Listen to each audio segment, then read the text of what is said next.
Assalamualaikum warahmatullahi wabarakatuh.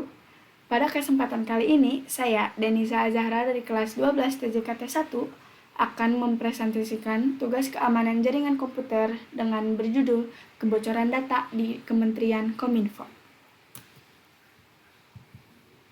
Konsep keamanan jaringan. Keamanan jaringan terdiri dari kebijakan dan praktik untuk mencegah dan memantau akses yang tidak sah, penyalahgunaan maupun penolakan yang terjadi di jaringan komputer. Network security atau keamanan jaringan melibatkan otorisasi akses ke data di dalam jaringan yang dikendalikan oleh administrator jaringan. Pengguna memilih atau diberi ID dan password atau informasi autentikasi lain yang memungkinkan mereka untuk mengakses informasi dan program dalam wewenang mereka sendiri.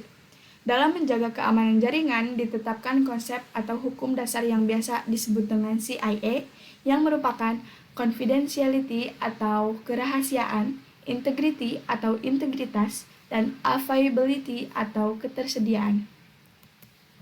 Apa itu cybercrime? Cybercrime atau kejahatan cyber adalah tindak kejahatan yang memanfaatkan teknologi komputer dan jaringan internet untuk melakukan peretasan, pencurian, penipuan, penyebaran virus, dan tindak kriminal digital lainnya. Berikut jenis-jenis cybercrime yaitu phishing, serangan ransomware, carding, cracking, OTP fraud, cyberbullying, dan kejahatan konten. Kasusnya adalah kebocoran data di Kementerian Kominfo adalah kasus dugaan pelanggaran pelindungan data pribadi yang melibatkan informasi pribadi sensitif.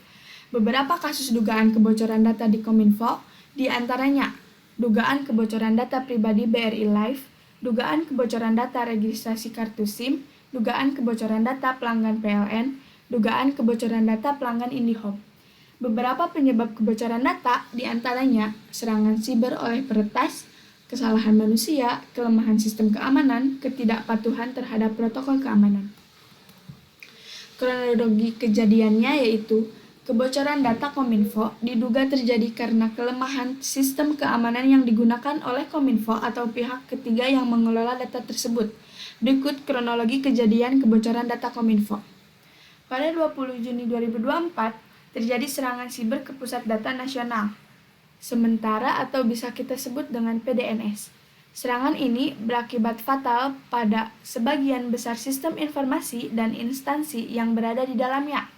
Pada 20 Juni 2024, Pusat Data Nasional atau PDN diretas oleh siber jenis ransomware dengan nama BrainShifter. Pelaku menuntut tebusan sebesar $8 juta atau sekitar 131 miliar rupiah untuk memulihkan data-data penting Pusat Data Nasional. Dampak kebocoran data Kominfo. 1. Yaitu pencurian identitas. Data pribadi yang bocor dapat digunakan untuk membuat rekening bank fiktif, aplikasi kredit palsu, dan kegiatan kriminal lainnya. Yang kedua, ada kerugian finansial. Korban pencurian identitas dapat mengalami kerugian finansial yang signifikan. Yang ketiga adalah penurunan kepercayaan publik. Kebocoran data dapat merusak kepercayaan masyarakat terhadap pemerintah. Dan yang keempat ada kerugian ekonomi bagi perusahaan.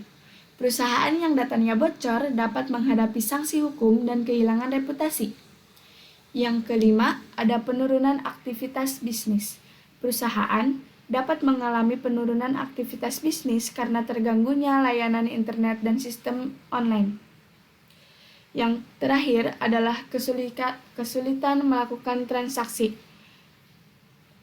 Masyarakat dapat mengalami kesulitan dalam melakukan transaksi keuangan. Solusi atau pencegahan. Solusi pencegahan kebocoran data dari Kementerian Komunikasi dan Informatika atau bisa kita sebut dengan Kominfo adalah dengan menerapkan Undang-Undang Perlindungan Data Pribadi dan meningkatkan kesadaran masyarakat untuk menjaga data pribadi.